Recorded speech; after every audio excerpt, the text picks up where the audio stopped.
नमस्कार, आप देख रहे हैं लोक समाचार। सुन्नी वक्फ बोर्ड की जमीन पर बगैर अनुमति के बना दिए गए व्यापारिक प्रतिष्ठान आवासीय व्यापारिक प्रतिष्ठानों में बिजली कनेक्शन धड़ल्ले से चल रहा है, जिसका कोई भुगतान नहीं किया जा रहा है। यह सुन्नी वक्फ बोर्ड बरेली का मामला है। दोस्तों, मैं मनोज शर्मा, आपका साथी। कई मामले ऐसे होते हैं कि धार्मिक जमीनों को लेकर उनसे संबंधित होते हैं मामले। कई जगह ऐसा होता है कि धार्मिक जमीनों के ऊपर में किसी को केयरटेकर के रूप में रखा जाता है, तो वो लोग अपना उस धार्मिक जमीनों पर अपना अधिकार जमाना शुरू कर देते हैं। और जबकि वो ज़मीनें एक भगवान के लिए दान की जाने वाली ज़मीनें होती हैं, उसके ऊपर में कोई भी आदमी अपना व्यक्तिगत अधिकार नहीं जमा सकता है और ना ही कोई आदमी उसके ऊपर अधिकार जमा सकता है। ऐसा ही एक मामला हमारे पास में बरेली में एक सुन्नी वक्फ बोर्ड का मामला आया है, जो सुन्नी वक्फ बोर्ड नंबर 93 है और जिसके वकील साहब हैं सैयुल हसन जी, वो इसी केस को देख रहे हैं। आइए उनसे पूरे इस केस की हम जानकारी लेते हैं। वकील साहब नमस्कार। पहले तो पूरा हम आपका परिचय जानना चाहेंगे। मैं वक्फ बोर्ड उत्तर प्रदेश सुन्नी वक्फ बोर्ड में एज ए पर्सनल अपीयरेंस मेरी चलती है, तो मैं उसमें एज ए अधिवक्ता है। वहाँ के जो प्राइवेट केसेज आते हैं उनको मैं कानूनी सहायता वगैरह जो है करता हूँ प्राइवेट लेवल पे। वकील साहब, मैं एक बात ही जानना चाहता हूँ, जैसे ये सुन्नी वक्फ बोर्ड का मामला है।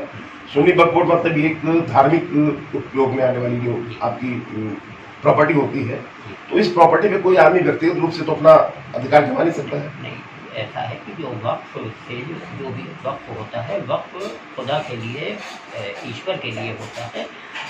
जो संपत्ति होगी, चाहे वो वक्फ अलल औलाद हो, वक्फ लिमिटेड हो या अलल खैर हो, ये सब का सब जो है ये खुदा के में निहित हो जाती है और मतलब भगवान को, खुदा को दान दे दी। हाँ, और अब उस पर किसी चीज का अधिकार नहीं। और मानव जाति के उपयोग के लिए मानव हित के लिए उपयोग के लिए वो आप उसको यूज कर सकते हैं, इस्तेमाल करते हैं। तो इसको वकील साहब, इसको लेकर तो आप इसको कोई बेच तो सकते नहीं, आप इसको लेकर नहीं, और ना ही इसके ऊपर में कोई अपना बिजनेस, ना हम उस पर हम कोई लोन ले सकते हैं, ना हम कोई उसको जो है किसी को जो है दान कर सकते हैं।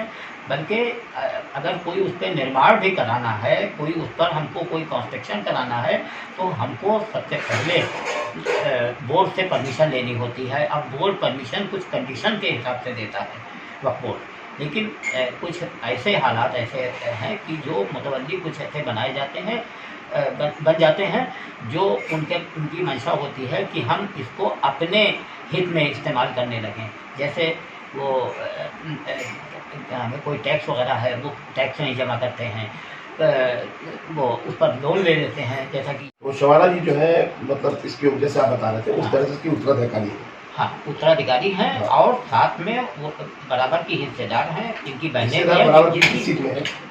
जो आय होती है, इनकम जो इनकम होती है, तो इनकम में इनको भी मिलना चाहिए, इनकी बहनों को मिलना चाहिए। 2 बहनें इनकी अभी जिनकी शादी नहीं हुई है, इनसे इनके ताल्लुकात, आरिफ साहब के जो है ताल्लुकात सही नहीं है। उनको जो है मारपीट करते हैं, उनको जो है परेशान करते हैं। उन्होंने शादी भी रुकवा रखी है।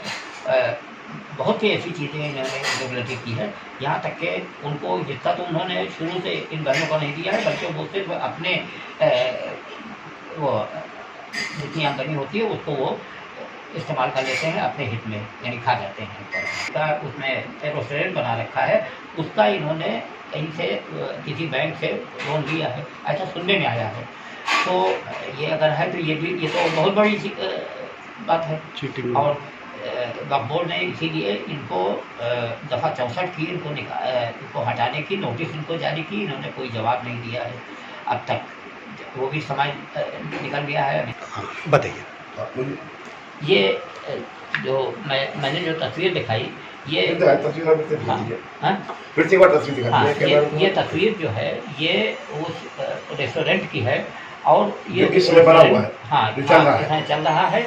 इसमें जो भी इसकी आमदनी होती है या जो है, ये सब का सब आरिफी और जाहिर सी बात है, इनको जो है उसमें हिस्सा देना चाहिए।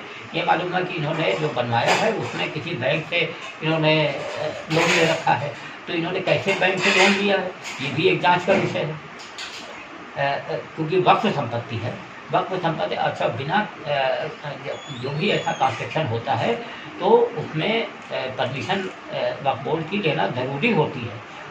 वो चीज़ इन्होंने अभी तक उसमें पत्रावली में नहीं है। तो ऐसी हालत में ये टोटल ये फ्रॉड करते चले आ रहे थे।